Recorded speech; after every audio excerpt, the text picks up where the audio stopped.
Hello everyone, कैसे हैं? चलिए पार्ट टू द अर्थ का हम लोग स्टार्ट करते हैं। Written by H E Bates. देखिए पहला क्वेश्चन क्या है इसमें। पहला क्वेश्चन है द प्रोज पीस। प्रोज का मतलब होता है पद्य, है ना। ये जो पद्य है ना, प्रोज एक होती है, प्रोज एक होता है, एक प्रोज एक पोएट्री, है ना। कविता वाले को पोएट्री कहते हैं और जो गद्य वाला होता है उसको प्रोज कहते हैं। तो कहते हैं ये जो दी अर्थ लिखा गया किसके द्वारा लिखा गया है, तो आपको पता है रिटन बाय का मतलब लिखा गया, किसके द्वारा लिखा गया है, तो Mahatma Gandhi, E M Bates, E H Bates और एच ई बेट्स। अगर आपको नाम याद होगा, अगर नहीं याद है तो इसे देख लीजिए, एच ई बेट्स। आपको गलती कराने के लिए पूरा प्रयास करते हैं, तो इसलिए देखिए ध्यान रखिएगा, एच ई बेट्स है। दूसरा क्वेश्चन देखिए, कहते हैं H E Bates was born in, आपको याद है, याद है ना कि इनका जन्म कहां पर कब हुआ था। जन्म हुआ था इसका 1893 में, याद आया, 1893 में। तीसरा क्वेश्चन देखिए, H E Bates died in the year, कब इनकी हुई थी मृत्यु, तो ये देखिए ये डाई हुए थे 1974 में। अगला क्वेश्चन देखिए, कहता है H E Bates belong to. Belong का मतलब होता है संबंध रखना, जैसे आई बिलोंग टू इंडिया, मैं कहां से संबंधित हूं, इंडिया से। तो वो जो है एच ई बेट्स कहां से थे, याद करिए, पहले पार्ट में मैंने डिस्कस किया था आपसे। यस, वो नॉर्थम्पटन सेंट्रल इंग्लैंड से थे। तो इसमें तो सिर्फ देश का नाम दिया होगा, तो हमें पता चल जाएगा ये रहा इंग्लैंड। इसको ढूंढ लीजिए, निकाल लीजिए इसको फटाफट से बाहर। जॉनसन ओनली सन वाज, मैंने आपको बताया था, याद है, जॉनसन का एकमात्र बेटा था जिसका नाम था बेंजी। बोनी नहीं था, बेंजी था, मैंने बोला भी था, बेंजो नहीं, बेंजी। ठीक है, तो चलिए अगले क्वेश्चन की तरफ। Benji married Florence at the age of, कहता है कि बेंजी ने एक लड़की से शादी की थी, उसका नाम क्या था, उसका नाम था फ्लोरेंस। और कितने साल की उम्र में शादी की थी उसने, तो 40 इयर्स द एज, 40 साल की उम्र में उसने फ्लोरेंस नामक लड़की से शादी की थी। अच्छा, एक बात और मैं बताता हूँ आपको, जब इस वीडियो को आप देख लेंगे, देखने के बाद मैं ना इसका डिटेल्ड वीडियो बनाऊंगा, लाइन बाय लाइन डिस्क्रिप्शन का, क्योंकि जब लाइन बाय लाइन आप एक बार सुन लेंगे तो आपसे कोई भी प्रश्न छूटेगा नहीं। इसीलिए फिलहाल अभी आप याद कर लीजिए फ्लोरेंस को, है ना। परीक्षा के मद्देनजर इसको मैं जल्दी से जल्दी बना रहा हूं आपके लिए। आगे देखिए, Benji parents did not like dash because of grey eyes. तो बेंजी के पेरेंट्स जो थे पसंद नहीं करते थे, डिड नॉट लाइक, किसको भाई, because of grey eyes. Grey eyes के कारण किसको नहीं पसंद करते थे, तो जिससे शादी करी ना इसने, लड़के ने, बेंजी ने, उसकी आंखें, यानी कि जो फ्लोरेंस थी उसकी आंखें बिल्कुल ग्रे कलर की थी, इसीलिए ऐसी आंख वाली लड़की का नाम था फ्लोरेंस, जिसको उसके माता पिता पसंद नहीं करते थे। ठीक है, यानी कि बेंजी के माँ को और पिता को बिल्कुल ही वो पसंद नहीं थी। Benji left school at the age of, तो बेंजी ने अपना स्कूल कब छोड़ दिया था, तो कहानी पढ़ूंगा, प्रॉपर बताऊंगा तो पता चलेगा। फिलहाल आप जान जाइए कि 14 ईयर्स एज में, यानी कि 14 साल की उम्र में उसने स्कूल छोड़ दिया था। Benji Benji purchase land from, Benji ने लैंड खरीदा था। लैंड का मतलब जो है क्या होता है, लैंड का मतलब होता है जमीन खरीदी थी, किससे, तो सेंडर नामक एक बंदा था, उसी के साथ, उसी से इसने खरीदी थी। अब मैं आपको बताता हूँ, ये जो दी अर्थ टाइटल है ना, दी अर्थ का मतलब पृथ्वी नहीं है, दी अर्थ का मतलब है यहाँ पर बेंजी के फादर के पास जितनी जमीनें थी वो इंडिकेट करता है यहाँ पर दी अर्थ। ये आप मत समझिएगा पृथ्वी की बात हो रही है, ये बेंजी के फादर की जो जमीनें थी, उसकी कितनी जमीन थी, उसी के रिगार्डिंग ये बात कही गई है। ठीक है, तो बेंजी ने सेंडर से वो जमीन खरीदी। ठीक है, चलिए, Florence later on became the wife of, Florence बाद में, एक्चुअली फ्लोरेंस थी कौन, फ्लोरेंस जो थी यह बेंजी के मुर्गी फार्म में नौकरानी थी, काम करती थी वहां पर।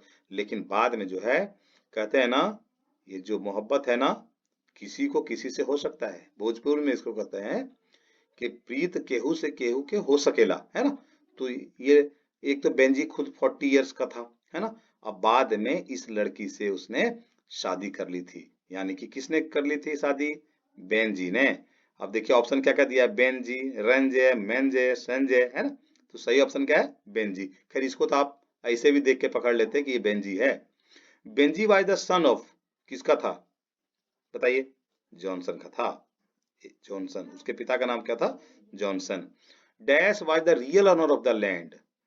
रियल ऑनर कौन था उस लैंड का? रियल ऑनर का मतलब होता है असल मालिक, है ना। जमीन का असली मालिकाना हक किसके पास था? ये सेंडर्स के पास था। किसके पास था? सेंडर्स के पास। ठीक है, अगला क्वेश्चन देखिए। बेंजी वांटेड टू मैरी, किससे करना चाहता था शादी? फ्लोरेंस से करना चाहता था। अब तक इसका नाम 3 बार आ चुका है, इसलिए अब अगर ये परीक्षा में आ भी जाएगा तो आपसे गलती होने की कोई संभावना नहीं है। By then Benji had dash hens. कहते हैं कि बाय देन बेंजी हैड, अब बेंजी के पास कितनी मुर्गियां हो गई थी? तो 40 से 50 हो गई थी। ठीक है ना। एक्चुअली बेंजी ना जब स्लो माइंडेड का था तो एक डॉक्टर ने इसे सलाह दिया था, इसके फादर को यानी इसके पेरेंट्स को, कि इसे किसी काम में लगा दो। तो मुर्गी खरीद के इसने दे दिया इसके पेरेंट्स ने बेंजी को, और फिर बेंजी जो है उसी काम में लग गया और बाद में वो बहुत बड़ा आदमी बन गया। ठीक है ना। कहते हैं कि Benji should be allowed to keep dash, क्या रखने के लिए अलाउ कर दिया गया? तो हेंस, ये देखिए ऑप्शन डी में है आपके पास हेंस। ठीक है। Dash drives her his parents from their home, किसने अपने माता पिता को घर से बाहर निकाल दिया? इस कहानी में कैरेक्टर कौन कौन है? जॉनसन, बेंजी और उसकी माँ, तीन ही तो कैरेक्टर है जो मेन रूप से फ्रंट में है। तो अब बेंजी उनका बेटा था तो बेटे ने ही उसको बाहर निकाला होगा, ये देखिए। ठीक है, अगला देखिए क्वेश्चन है। Johnson was poor dash, teacher, doctor, carpenter, farmer.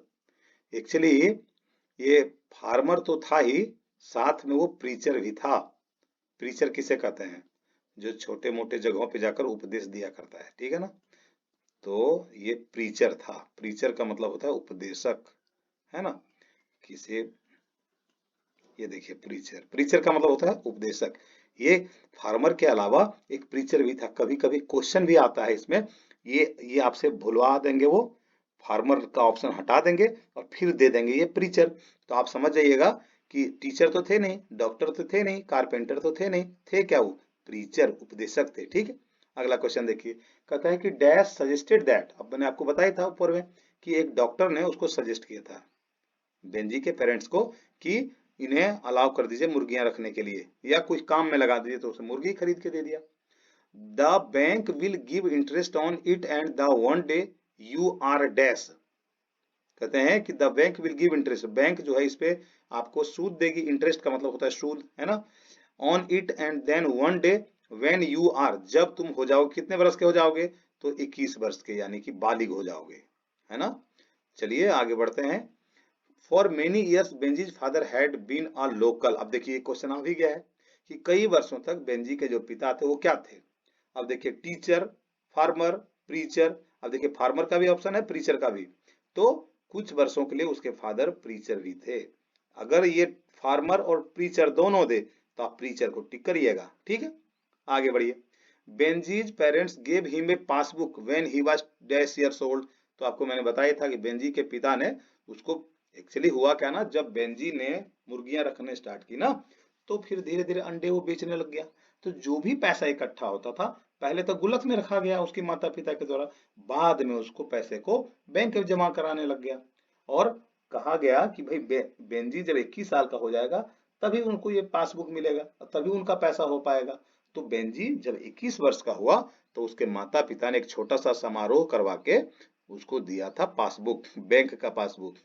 अब वो इतना बड़ा निकम्मा लड़का था कि उसने पासबुक जेब में रखा, पैसा देखे उसमें 200 पाउंड था, है ना। और उसने मदर फादर को थैंक यू तक नहीं बोला, चुपचाप जेब में रख लिया, है ना। तो खैर कहानी जब लाइन बाय लाइन बताऊंगा तो आप इसको आसानी से समझेंगे। फिलहाल वो 21 ईयर्स का हो चुका है और तब उसको पासबुक दिया गया है। ठीक है। Johnson was in the, passbook समझते हैं ना, बैंक में, बैंक में जो आप अकाउंट खोलते हैं उसमें कुछ कुछ पैसे रखते हैं, उसका रिटर्न रिकॉर्ड होता है ये पासबुक में। ठीक है ना। Johnson was in the possession of dash land, possession का मतलब क्या होता है? जॉनसन के पास जितनी जमीनें थी वो कितनी थी? तो बताइए, 4 एकड़, 2 एकड़, 5 एकड़, 6 एकड़। तो आपने तो चूंकि कहानी को पढ़ी नहीं है इसीलिए आपको याद नहीं होगा। इनको 4 एकड़ जमीन थी, 4 एकड़ जमीन का मालिक था बेंजी का पिता Johnson. There were there was more than dash, there was more than 230 pounds. किसके अकाउंट में? बेंजी के अकाउंट में। जब वो 21 वर्ष का हुआ तब उसके माता पिता ने वो जो पासबुक हैंड ओवर उसको किया था, उस पासबुक में 230 पाउंड्स थे। ठीक है, चलिए अगले क्वेश्चन को देखिए। कहते हैं कि Johnson rented land from, Johnson ने जमीन रेंट पर दिया था, रेंटेड फ्रॉम है ना, किससे? सेंडर से, यानी कि जमीन रेंट पे, देखिए लीज पे लिया जाता है ना, उसको कहते हैं कुछ सर्टेन पीरियड ऑफ टाइम होता है जिसमें जमीन को लोग लीज पे देते हैं ना, तब तक वो जो ले लेता है उसमें वो कुछ भी करता रहेगा, देने वाला उसको कुछ भी बोल नहीं सकता क्योंकि वो मुआवजा ले चुका होता है। ठीक है, चलिए आगे बढ़ते हैं हम लोग। कहते हैं Benjy moved into the house with dash as his wife at the age of 40, है ना। कहते हैं Benjy moved into the house, Benjy जो है घर में मूव करता है मतलब आता है, into the house with dash, किसके साथ आता है? तो फ्लोरेंस के साथ आता है, यानी कि जब वो शादी कर लेता है 40 इयर्स के एज में अपने उस जो फ्लोरेंस होती है, फ्लोरेंस कौन होती है मैंने ऊपर बताया था आपको, ये नौकरानी होती है, इसकी मुर्गी फार्म में काम करने के लिए आई हुई होती है, लेकिन बेंजी को इसी से प्यार हो जाता है और फिर ये इससे शादी कर लेता है। तो आंसर है Benjy. Benjy told his parents to eat in dash, in the dash, तो बेंजी ने अपने माता पिता को कहा कि भैया आप खाना खाइए, कहाँ खाइए? देखिए अमूमन क्या होता है ना, सभी लोग डाइनिंग टेबल पर बैठ के खाना खाते हैं, लेकिन बेंजी को, बेंजी और उसकी मैंने स्पेशली तो कहूँ उसकी वाइफ को ही उसकी माता और पिता पसंद नहीं थे। ऑब्वियस सी बात है, जब हम किसी को पसंद नहीं करते तो सामने वाला भी मुझे नहीं पसंद करता है, ऐसा ही होता है ना, बिल्कुल ऐसा ही होता है। तो बेंजी ने कह दिया अपने माता पिता को कि तुम ना किचन में जाकर खाया करो, क्या बोल दिया उसको? किचन में जाकर खाया करो तुम हम लोगों के साथ बैठकर। अब देखिए, अब बेटा बड़ा हो चुका है, अब जो बेटा कहेगा सो तो सुनना ही पड़ता है लोगों को, है ना। अगला क्वेश्चन देखिए, कहते हैं कि Benji left dash on the pavement, Benji ने डैश को, पेवमेंट, पेवमेंट का मतलब क्या होता है? फुटपाथ का नाम सुने हो? सड़कों के किनारे जो बने होते हैं चलने के लिए, जैसे ये मान लीजिए मेन सड़क है ना, तो मेन सड़क के अलावा भी तो यहाँ होता है जिसपे एक किनारा होता है, इस किनारा को कहते हैं पेवमेंट, यानी कि पैदल चलने वाला रास्ता, इसको कहते हैं पेवमेंट, है ना। लोग इसके ऊपर चलते हैं, बीच में गाड़ियां चलती हैं और किनारे किनारे लोग चलते हैं, इसको कहते हैं पेवमेंट, ठीक है ना। तो चलिए, कहते हैं बेंजी ने क्या किया, अपने माता पिता को ले जाकर वहां छोड़ दिया, मतलब कि भैया अब तुम्हें जहां जाना है तुम जाओ, अपनी गाड़ी से उतार के निकाल दिया उनको बाहर। ठीक है, कहानी जब आप सुनेंगे देखेंगे तो आपको बहुत अच्छा लगेगा, है ना। लेकिन ये जो इंसिडेंट इसने किया है ना, वो आपको अच्छा नहीं लगेगा, क्योंकि कोई अपने माता पिता के साथ ऐसा करता है क्या? बिल्कुल नहीं, करना भी नहीं चाहिए, है ना। कहता है ना, बूढ़ा वृक्ष फल दे न दे छाया जरूर देता है ना। तो हमारे माता पिता जब होते हैं हमारे साथ तो हमें सही एडवाइसेस मिलती रहती हैं, है ना।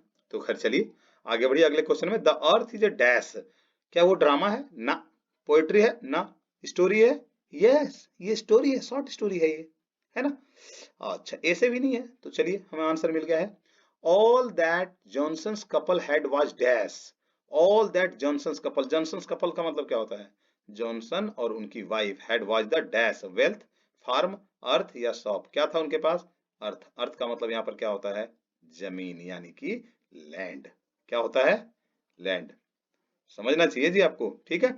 और मुझे उम्मीद है कि आपको ये वीडियो पसंद आया होगा, और अगर वीडियो पसंद आया है ना तो इस वीडियो को 2-3 बार देखिए, आपको हर प्रश्न आपके जुबान पे आना चाहिए, ऑप्शन देखकर नहीं, सीधा सीधा आंसर पे टिक मारिए, ठीक है। और देखने के लिए थैंक यू वेरी मच, मिलते हैं अगले वीडियो में।